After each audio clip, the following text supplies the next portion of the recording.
Ever sit on a piece of furniture and think this could use a little love? Well, this bench had other plans. It needed a lot of love. This bench was brought to me on a Sunday afternoon from a church member who had been keeping it in her storage, and it was definitely broken. She knew I could give it a makeover, so instead of putting it in the trash, she gave it to me to work some magic. But first, hi, my name is Kristen, and I am known as the Broken Masterpiece. I take furniture from the trash and find the masterpiece within. I also dabble in home DIYs, and most recently am adding my Amazon review videos here. Check out all these videos on my channel. Subscribing is free, and if you like this video, give it a thumbs up and post a comment below. I love it when you guys comment. I knew that the fringe had to go, and thankfully it was stapled over the top of the fabric, so I was able to use a flathead screwdriver to wrench them up, and then needle nose pliers to pull them out. Needle nose pliers work best with staples when you twist them without breaking them.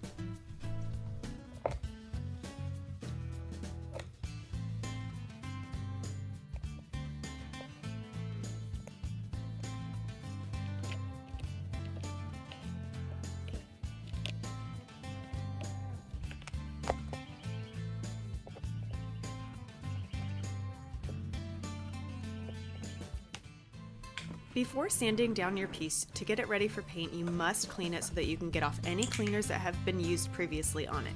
Any dust, grime, mildew, you want to get that off the surface so that you don't grind it in with your sandpaper. My favorite product through the years has been this TSP in a box that you can get at any hardware store. It's trisodium phosphate, which is basically a huge box of specialized salt that will degloss your piece and give it a really good cleaning. I mix it with hot water in a mop bucket and use sponges and bristle brushes to scrub my piece, or those green sponges, scrubbers from Dollar Tree. Once I'm done giving it a good clean, I wipe it down with a rag so that the water doesn't stay on the surface.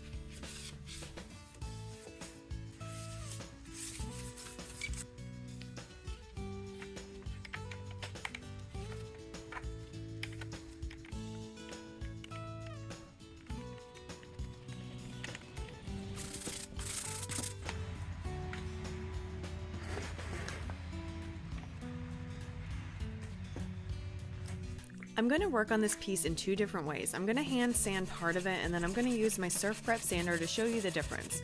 I used to hand sand everything before I discovered electric sanders, and they do make a time difference in overall evenness when it comes to sanding. The same thing can be said with hand painting versus spraying. But hand sanding does give you so much control, especially when you've got grooves to go over and edges like this to get inside.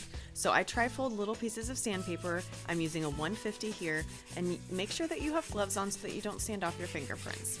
This material that I'm working on was really easy to sand. It's very soft wood.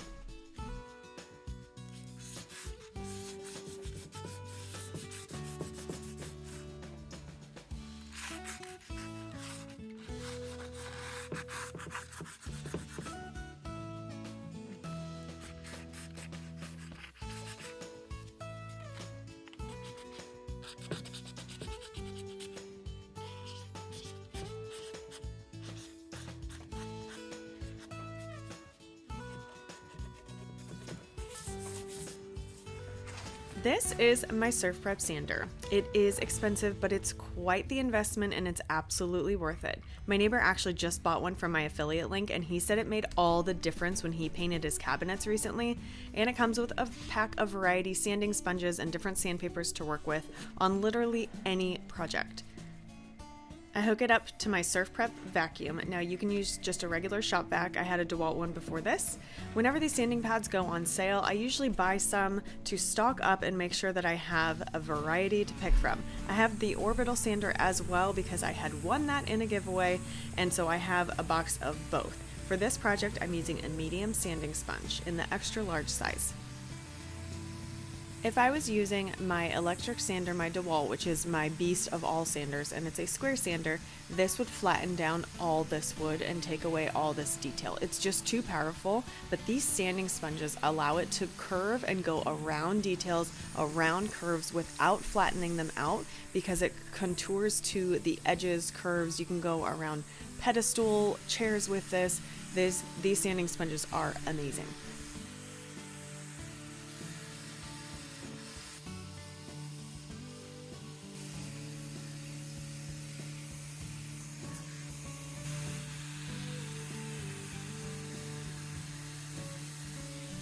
This is one of my favorite crack or groove fillers. It's by Bondo and it's glazing spot putty. It's red, it dries within 20-30 minutes and you can easily sand it and it stays in the grooves. I wanted to smooth out some of these cracks within the piece and crevices because the dark wax that I plan on using is going to stick in any groove that you can see, and so I wanted to cover up some of them so it stayed in the details that I wanted to, which is the beautiful carved wood. After I finish doing all my repairs, I wipe it down just with a slightly damp rag and it is ready now for primer. But there was one repair I forgot. Now, the threads of these screws that are internal on this bench had completely come out. Thankfully, they were still attached to the piece. So I unscrewed them, I pulled them out, and I put wood glue in to fill these. I hammered them in, and then I accidentally cracked the leg a little bit more than it was already cracked, and so I did have to put some wood glue and put a clamp overnight to hold it to make sure that this leg was stable. One of the reasons why I don't have a shop and I work from home in my garage is you can hear out front there are 6 neighborhood kids playing with my kids in the front where my driveway is, and I love it. I love hearing them play. I love that I get to be around them. They get to come see what I'm doing, and I am just around.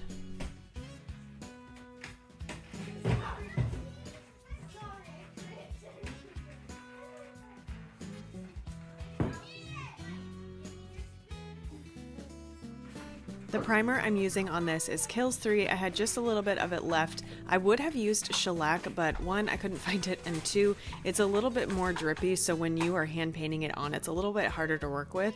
This was nice because the kids were skating out front and playing basketball, and I was just able to paint. And sometimes I just love hand painting because it is so relaxing. I could have sprayed this, but I was trying to do this whole piece by hand to show you that you can do it too. I ended up switching to a sprayer because I was running out of time and it was getting colder this week.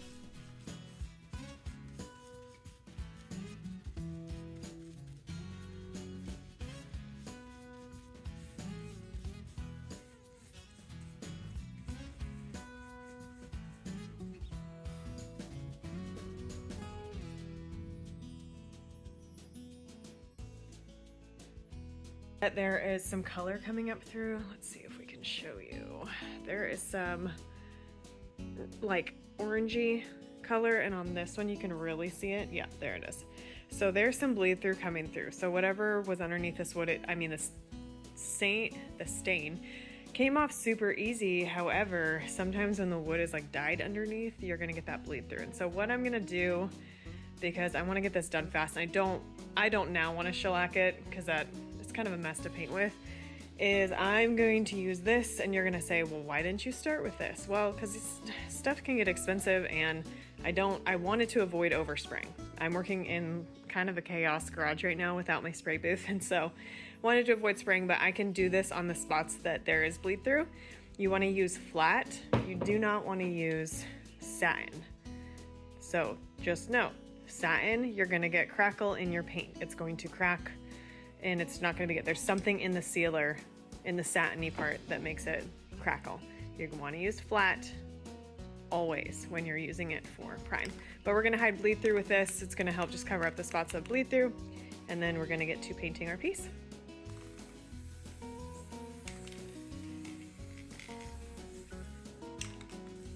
Gosh, some of these had sat for too long and had I hadn't put the tips on. I don't know, they just get clogged, which is so frustrating, which is also why I don't like using this. So I found the only other matte one I had was this color.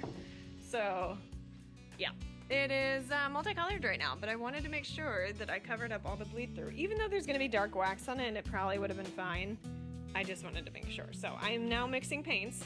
Okay, so again, I'm trying to use things that I don't have to spend money on. So I have this can of Spanish Moss by Dixie Belle. It is old. It is very stuck inside. So this is what it currently looks like, and it's paste, really bad. So we're gonna stir this up, but I made a paint wash out of salt water by Dixie Belle that's very liquidy, so I'm gonna add this in here. I'm trying to create a soft, minky color that's grayish green. Very demure.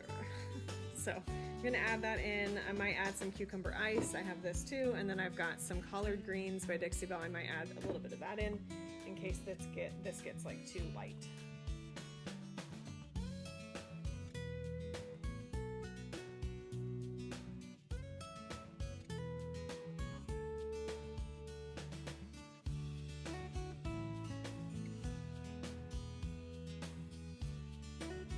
now I've made a huge mess because I poured too much paint, which always happens. I always make these custom colors and then I have way too much of them because I just keep mixing. But I poured it into 2 different glasses so I could make sure that it was fully mixed. Alright, now I'm going to start pouring it into my handy dandy strainer. Got it fluid enough for it to go through the gun, but it's not going to go through with any of those little bits of particles that were left over. You can get these, if you click on the shopping tab in the YouTube video, you can get these right there. All those shopping tabs, it's linked to usually like Lowe's, Walmart, Amazon. Makes it really easy to get these products. But I also have them down in my description in the video. I always have my products that I use for different projects inside each description. And they are affiliate links, so thank you for supporting my business.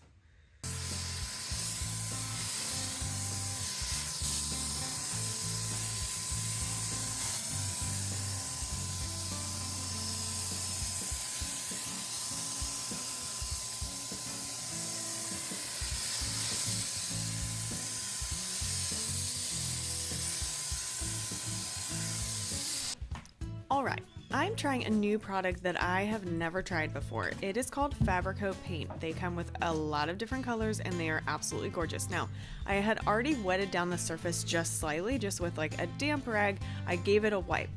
I think where I went wrong, and I didn't go wrong, it actually turned out fantastic, but I think I should have wetted this down much more. I had already vacuumed it. You want to start off with a very clean surface. This fabric was in gorgeous condition and had beautiful stitching and edging, and it's just the whole pattern was amazing. I wanted to keep the pattern, but I wanted it to give it more of a modern look with this black. So this is Fabrico paint in black. My surface should have been wetter when I started, so if you're going to use fabric paint, make sure that your surface that you're working on is wet. When I finished with the second coat, it just was a little bit stiff and I did have to use a sanding block just to take off some of the edges.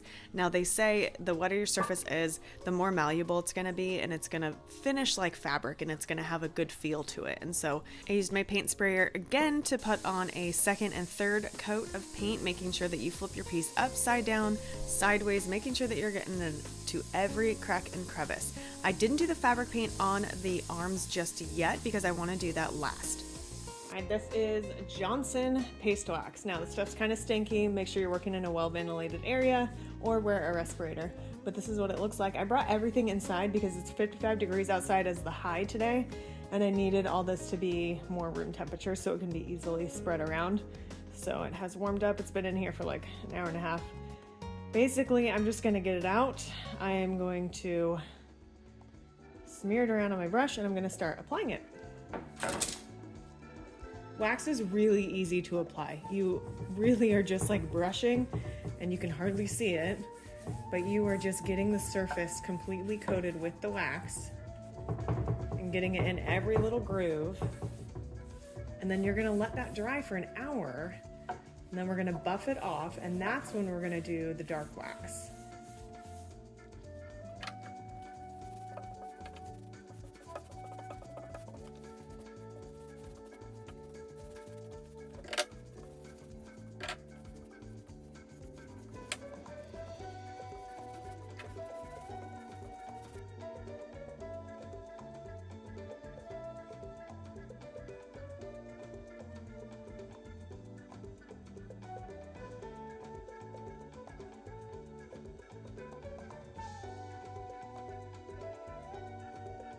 So this has been drying for just over an hour. So what you want to see here is the shine. You want to take a microfiber rag and you just want to buff it.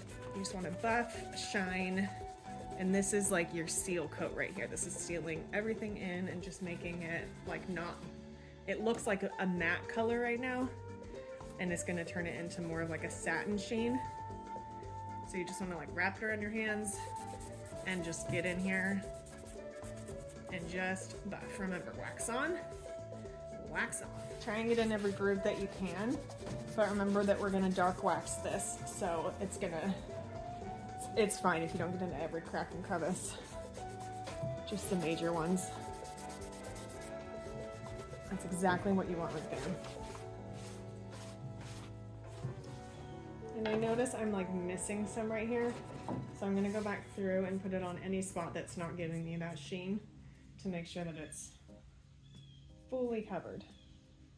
You don't want to be missing anything. Now it's time for the magic. This is black wax by Annie Sloan. It is super soft, especially if you take it inside for a little bit. You can heat it up if you want, but just be really cautious. Put it in like a bowl of warm water.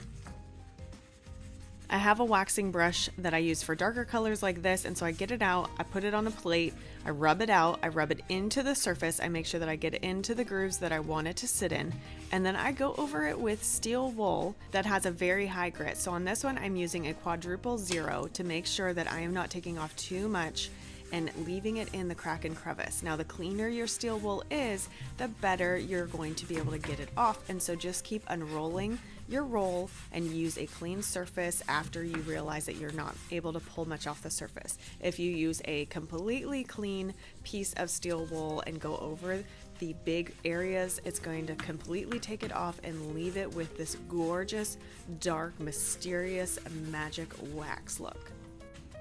I ended up giving these armrests a double coat of the clear wax because there were some spots I needed to touch up with paint. And so then I'm going back over it with the clear wax. You really can't go wrong by doing that because it's only going to help give it that extra layer of protection. And if you were to put dark wax on a surface, a painted surface, where you don't have clear wax already, it is going to completely soak into the surface and you won't be able to buff it off with the steel wool like you see me doing. And so you do want to make sure that your entire surface is covered, and if you're nervous that it's not, just go ahead and give it an extra coat of that clear wax so that your steel wool can get the black wax exactly where you want it. For the clear coat, you want to leave it on for an hour before buffing it off. For the dark wax, whatever you're using, black or dark wax, you want to just work in sections and then wipe it off immediately. So it should sit on the surface for maybe 5 to 10 minutes before you go through with your steel wool and buff it off. You don't want this sitting on the surface for too long, soaking in.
Before you use fabric coat, you should wet your fabric down and make sure that it's all clean. I just vacuumed it.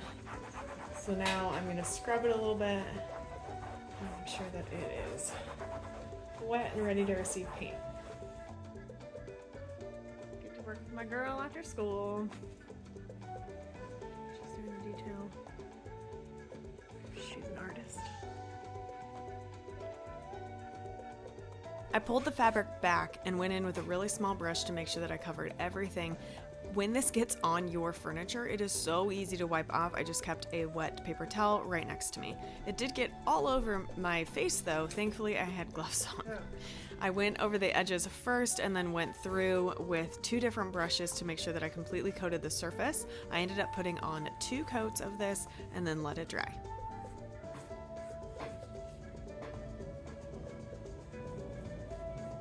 This is medium coarse grit. This is just going to help soften it up a little bit.